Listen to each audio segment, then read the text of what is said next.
Yeah, I don't know if he lost any because there isn't that many there, like you said, but I know that he had a big cut, so he had some zippers, but I think he's no worse for wear. Took one for the team. Yeah, I took one for the team. How is it, you're up by a goal, you're on the power play. It looked like you're kind of in between.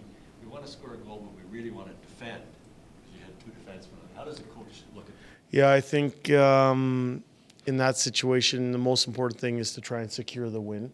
So you understand that the other team is probably going to take a few risks in order to try and tie the game, and we just wanted to have a 5-on-5 mentality in that moment of the game, and luckily it worked out. We found the empty net power play goal. Hey, what do you think you learned about your team in 2 elimination games last round? Well, you know, I think for us, we have a real strong belief in who we are. I think in Game 6, last series, we played towards our identity. We played fast. We played simple. We got off to a good start, and we carried that game into game number 7 as well. I think that goes back to that belief in being wholly sure of ourselves. How much does that start with when you know, Game 6, you get a first minute or two like that from Connor the way you did in terms of just, does your team feed off that? Yeah, I think so. In that game, he certainly led the way. He's our captain, and he set the tone for the way that game was going to be played. If you go back to that game number 6, it was on the road. It's not like it went perfectly according to plan over the full 60 minutes. There was some drama in that game as well. But just like the other night, we stuck with our game plan. We were, you know, as I said, we had a strong belief in what it took to win, and we went out and executed. You guys have had a few dramatic games these playoffs. Yeah. Would you take one that's calm? Yeah, sure. Yeah, as long as we came out on the right side of it. But I think, you know, anytime you have 2 quality teams like the Edmonton Oilers and Calgary Flames, it's you know, it's bound to be a close in one way or the other. I know, without getting too deep into any strategies, you know, different matchups with last change can be more significant than others. Mm-hmm.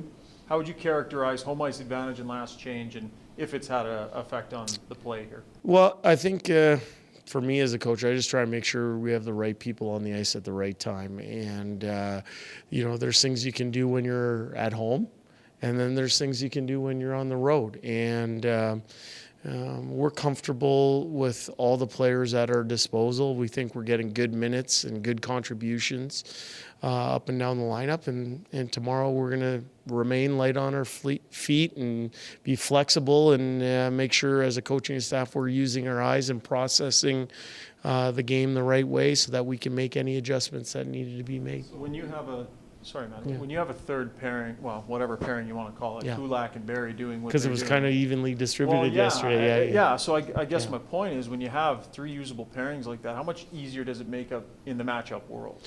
Yeah, I just think it means that, you know, you're comfortable that if you maybe had a plan for a certain type of matchup and you don't get it, it's okay because we have a lot of good players that can handle any type of situation. I said this last night after the game.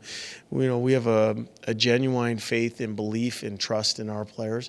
So even if we don't get quote unquote the matchup you want, we know that we have the people in our dressing room that can get the job done.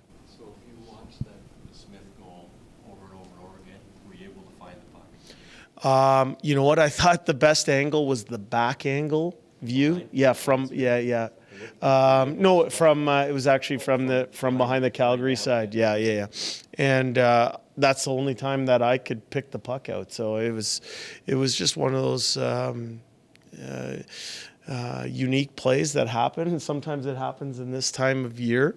What I liked about it was you know, how we stuck together and held together through a stormy sea. Speaking of that happening, Yeah. remember the exit goal and Yeah, I do remember that. Yep, I remember that one. Yeah. Yep. Of course you remember, but just Yeah. a similar kind of moment where you're like, is this happening? Yeah. Kind of thing. The only one with that one was it ended the series, right? I also had an experience in, I think it was 2008 in the first round. Nick Lidstrom scored from kind of our own blue line on, I think it was Dan Ellis for Nashville. Similar type goals. Sometimes those go in. Sometimes you're on the right side of them, and sometimes you're on the other side. But as I said, for us, I was looking to see how our team responded, and in the end, we found the winning goal. So I was happy that a goal like that wasn't the difference in the game. Are you actively coaching your team when that happens, or do you sit back and let your team handle it themselves? No, I think you want to make sure you have a steady hand on the rudder, and you don't do anything out of character. You're just it's on to the next shift, and you might give 1 or 2 words of encouragement, but you don't want to do something that shows your team that that play might have affected you in a certain way. And so for us, it was business as usual. On to the next shift, on to the next play.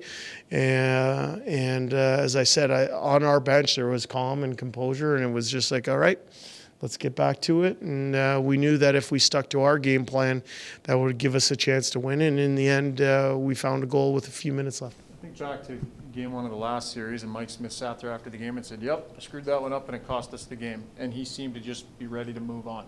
Played well after. Last night, same thing. Yep, and he seems to move on. Yeah. I know you want your team to have a short memory, but when your goalie does that has to help. Yeah, I think it resonates with the group. He's a true pro and someone who can shrug off maybe one that he would want to have back. And he made some saves down the stretch too after it was a 3-3 game. And I think one of the best characteristics I would say about Mike Smith is that the people in front of him, they really want to play for him, not just with him. And I think that's a good quality for a goaltender, is when his teammates really want to dig in for him. And you can see that sometimes when you're protecting a shutout. You can see it when maybe a tough one goes in and how the team reacts to it. He's a popular teammate. He's a true pro. And as I said, I liked his reaction, and I like our reaction as a group yesterday. Just wanted to ask you real quick. Derek Ryan mentioned when your team was in elimination games, and it almost sounded like it gave him a sense of maybe what Calgary's feeling. Does the fact that you guys were in elimination games help you as you try and eliminate? Yeah, I think what it does is allows us to understand the mindset required for success tomorrow. We're here to win a game. We're here to play our best game of the series. We have an understanding of the type of game the other team wants to play. But in the end, I think we've been pretty consistent in our messaging here, is that we're taking care of ourselves. We're taking care of our own preparation, our own rest and recovery, because we know that we have to be at our best starting in minute 1 in game number 5. Go back. I think Smitty looked at Markstrom when he gave the puck away in the first minute and said, his own mind is in there. Yeah. The goalies even think of that. They've all been in this situation, especially goalies, where they give the puck. Yeah, I'm sure. No place to hide it. Yeah. I mean, I'm sure that's one that Markstrom would want to have back. And but in the end, I'm sure Smitty's had that feeling too. In the end, they're trying to do their thing, and we're trying to do our thing. And as I said, I think for us tomorrow, we better be ready to go right off the bat. Just wanted to go back to Smith quickly when you mentioned that players want to play for him. We haven't been in the room in 3 years. Why is that? Yeah. Why are you in the room anymore? I think it had something to do with that. I'm just teasing you. Yeah. I'm just teasing you. We'd like to answer that question. Yeah, no kidding. Yeah. Why do they want to play for him? I think somebody's passion, it shows up in how you conduct yourself on a day-by-day business. And I think with Mike Smith, There is no bluff. There's no pretense. There's no artifice. He is who he is. He comes to the rink every day with the purpose to be the best that he can be. I think he displays good leadership in moments that most people outside the team don't get to see. But just in his voice in the room. At different times, whether he's playing in that game or not playing in the game. I think the way he approaches his preparation, how he takes care of himself to make sure that he's ready. I also think that this year didn't go 100% smooth for Mike Smith. I think there were moments that he had to work through, and he just kept getting better and better. And as I said, he is very comfortable in his own skin, and that resonates with the rest of his team. And I know he will lead the way with his preparation because he understands the importance of getting off to a good start here in game number 5.